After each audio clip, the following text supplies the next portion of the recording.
Welcome back, guys. This is part 2 of episode 8. Finally, going to come back in the conversation because we're talking about the Red Sox. I actually know a little bit about the Red Sox rather than hockey, which is just. Yeah, I can tell by your hat. I know. So, Payman, what do you think the deal was with this season? Was it all injuries or? I think we've officially got eliminated with 7 games left in our season. Yes. I think Pedroia, Youkilis, a healthy Jason Varitek, a healthy, not even a healthy, but a productive Jonathan Papelbon makes up for 7 games. I think those guys are game changers. I think Pedroia, we'll get into Papelbon in a second. Yes, I hope we do because I have some stuff off my chest. But I remember going to a couple Red Sox games and there was people, Darnell McDonald, Danielle Nava, Ryan Kalish, Eric Patterson, Josh Reddick, Yamiko Navarro. Yeah, that's a random guy. Yeah, Lars Anderson, Jonathan Van Every. The Red Sox tickets are so expensive. I don't want to go to the games to see those guys. Just go to Pawtucket. Yeah, right. It's $6. It's awful. We had good years from a couple people. Victor Martinez, solid as always. He was injured for a while too, though. Scooter, I think, had a pretty good year. Scooter had, I think, a better year than most. And it's kind of sad because I was kind of down about signing Scooter because I've always liked Alex Gonzalez. And Alex Gonzalez had a monster year before he moved to the NL. And he still did pretty well in the NL. Yeah. But I think Scooter did really well, unsuspectingly. Yeah, I'm with you. People give J.D. Drew a lot of flack for not playing that much. Going into tonight, we're recording this Thursday before the Yankee series starts. He's played in 137 games, so he'll probably play in 2 of the last 3. So I'll finish with about at 140. I'm happy with that from J.D. Drew. I'm happy with 140. He played more than who we got? More than Pedroia, more than Youkilis, more than Victor, more than Mike Lowell, more than Jed Lowry, more than Jason Varitek, Bill Hall, Jacoby Ellsbury, who I hope gets run over by Don't you say something. The guy Jacoby Ellsbury did 18 games this year, Matt. Well, I thought it was less than that, honestly. 18 games.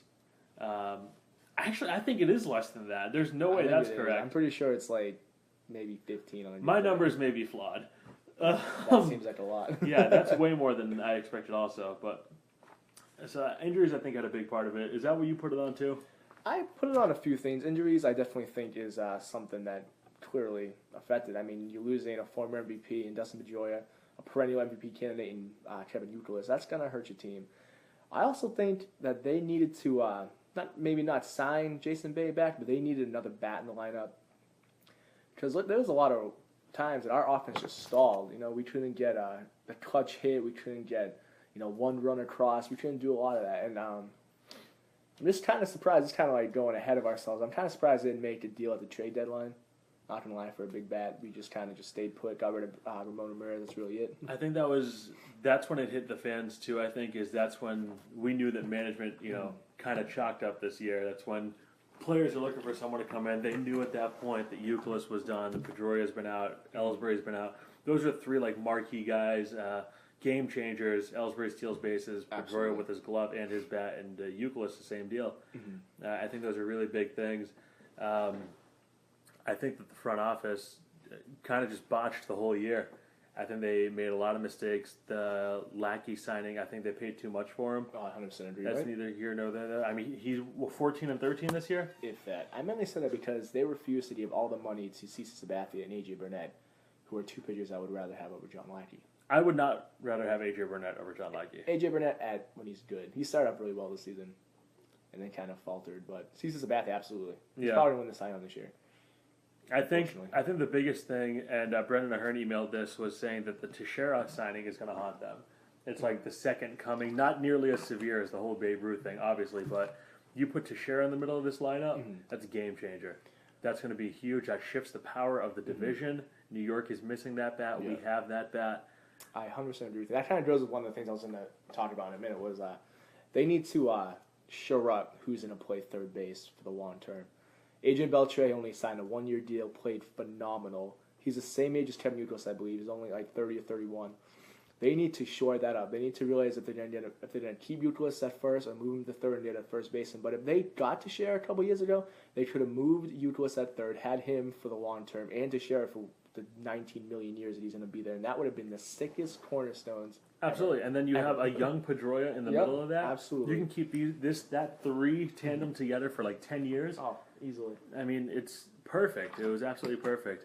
There's a couple, continuing what you're talking about. There's a couple big free agents this coming year on our team and from other teams. Beltre, Ortiz.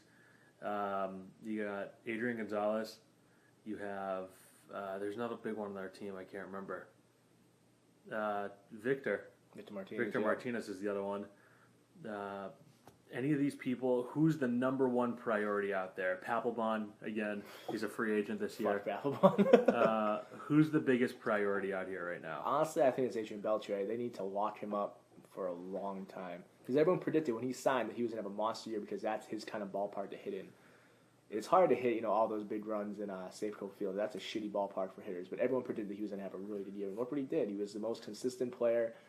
He played it probably like 140 games. He was in there almost every day. It was unbelievable. Yeah, I mean, Beltre is actually going into tonight. He's played 153 games. Yeah, that's unbelievable. For me, I think Ortiz, if you can get him back at the right price, do it. He proved that he can still kind of go. But then again, he's also up there in age. He only has like 1 or 2 maybe good years left in him.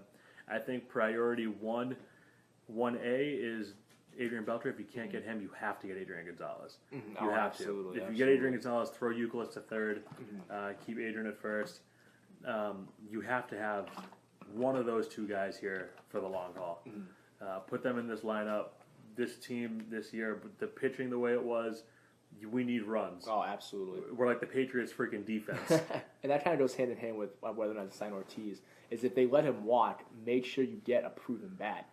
Don't let him walk and make Lars Anderson be your designated hitter. Yeah, that'd be terrible. I mean, supposedly he's supposed to be the future third baseman and all this shit, but we want to win now. I don't want to win 5 years from now, waiting for that to happen. He's not Evan Longoria is what I'm trying to say. The other thing with winning now is after this year, I heard Tampa right now, their payroll is like $79 million. After this year, they're looking to cut it to $50 million. Wow. They're cutting ties. Carl Crawford's contract is up. I'd love Carl Crawford bring him over.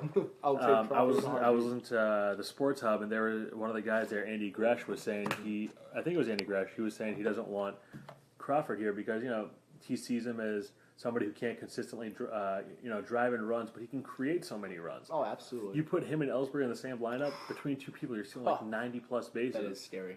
100 bases. Like, that's creating so many more opportunities, runs, things like that. Have them bat 1 and 2. That'd be unbelievable.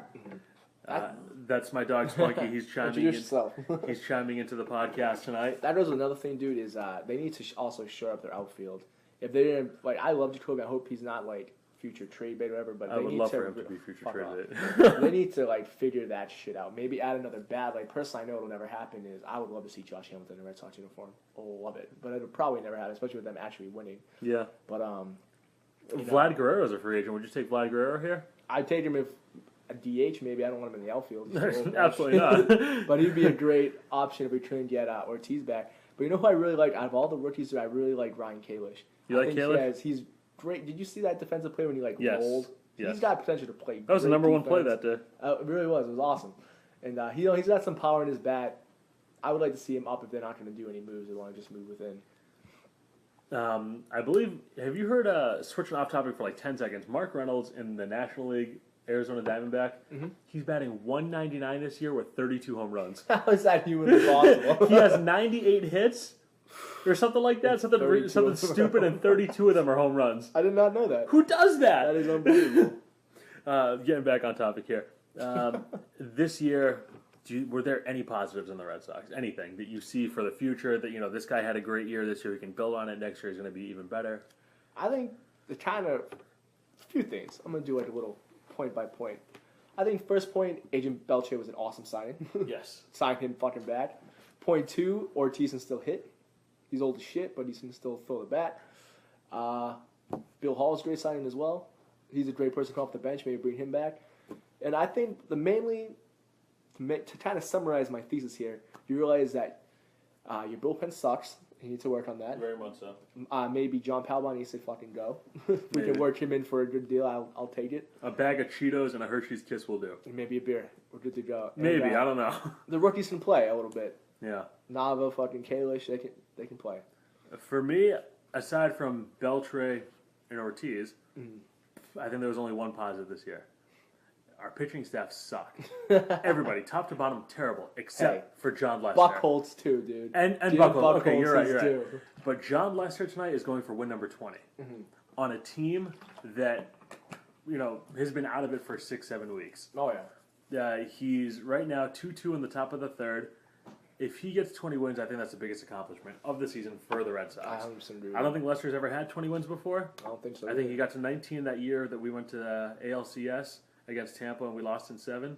I don't even think it was that high, but yeah, sounds about right. I mean, I think that that's the only positive.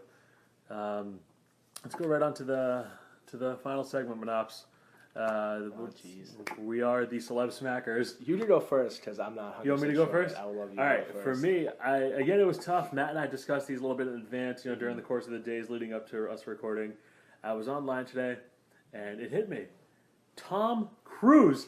Tom Cruise. And it's not because he's crazy and he's married Jumping to on Katie. couches and shit. Yeah, he's not because he's married to Katie Holmes, who's far too cute for him, and way too young for him, by the way. Way too young. He's like 87. And she's like 27. Yeah, maybe a little older. It's tough. But he's making Mission Impossible 4. The first Mission Impossible, I didn't understand. I still don't get it. Yeah. The second one was pretty cool. Yeah. He was on the bike and he was fighting all sorts awesome too. Third one was pretty good. But dude, how can there be 4 Mission Impossibles? It's based on a show. I don't care. They're making movies about it here. How can there be 4? James Bond is the man. There is 4 impossible missions now, and he is just cracking all of them. I love you, but I think you're thinking way too much into the No, I'm just pissed. Because I think Tom Cruise. What was the last meaningful movie he made besides this nonsense? Besides the Mission Impossible, what, Vanilla Sky? That movie sucked. War of the Worlds, bro. That movie sucked too. Yeah, he can't make a good movie unless it's Mission Impossible. And one of the Mission Impossible sucked. The second one was really good. The third one was tolerable. Yeah. Fourth one, I don't know, man. And he's picking his own surrounding cast. Dude, who is he to pick his own cast? He's Tom Cruise, apparently. Yeah, what has he done? I don't care. I hate Tom Cruise. Pain in my ass. Oh, my God. All right, go ahead. Who do you want to smack? I'm going to smack John Pabelon, honestly. Fair enough. No, I've been raking my brain all day thinking about who I want to smack. This must have been tough. Think about this, dude. John Pabelon blew 8 saves. 8 saves. I think it's 9. Did he just Probably is 9, yeah. I think it is 9 because he blew one the other day against the Yankees, which would have fucking put us like 4 games back with like 8 to play. But hey, that's okay. That's right. But this guy used to be so lights out, dude. So lights out. You could put him in at the 9th inning. You knew it was going to happen. If you're up by 1 run, you knew it. Now it's like, oh my God, is he going to blow the save? Is he going to blow the save? Are we going to win? Are we going to win? If we won those 8 games, dude, the situation right now between the 3 teams, the Tampa Bay Rays, the New York Yankees, the Boston Red Sox would be completely different. The race would be closer. We'd be coming down to the last game series with 3 fucking teams, dude. John Pabelon needs to be fucking traded. Daniel Barr needs to be the closer. He can prove it. He proved it by having an under 2 ERA, and Pabelon had almost a 4 ERA. So get the fuck out of here. You're a closer, bro. And, hold on. Heidi Watney's on TV. Oh, my goodness, Heidi. I love you. All right, getting back on topic. We're going to wrap things up. But, yeah, I agree with you. I think Pabelon's a waste. And the worst part about Pabelon is he's so cocky. He really is. He's blaming the fucking umps. Yes, it's the umps' fault that you suck balls. That you can't. That you're throwing just watermelons over the plate. People are just smashing your fastball is almost as fast as Wakefield's. Get out of here. Yeah, man. We got to wrap this up. We want to give shout-outs to Dave Willis, Dale, Brendan. Teresa commented on the Red Sox. She just said the biggest thing this year was the injuries, and I agree with her. You know, I mean, you take those injuries away, like we said, the whole race is different. People thought they were going to win, like all the polls and shit predicting them to win the World Series this year. Yeah, and what can you do? That's why they play the game. It is why they play the game, sir. We're gonna get out of here. This should be posted hopefully in the next couple of days. I got some positive feedback from people. They liked how we did it on 1. There wasn't the echo of the background TV noise. Technology, baby, it's a great thing. It is a beautiful thing. So we're gonna wrap it up. Hopefully by next week's show we'll have 1 or 2 ads on here. That'd be nice. Yeah, we're gonna. That'd be real nice. Yeah. Also, single ladies out there, please. Shit, I was hoping Matt, myself, and my girlfriend Tiffany are planning on being the Ninja Turtles. Matt needs 1 girl to fill the 4th turtle spot. I believe the purple Donatello is still available. If you're interested, please email us. I'm a delightful person. Did that just happen at Trust me. rockymail.com? Matt's a wonderful guy. We got to get out of here. Bye.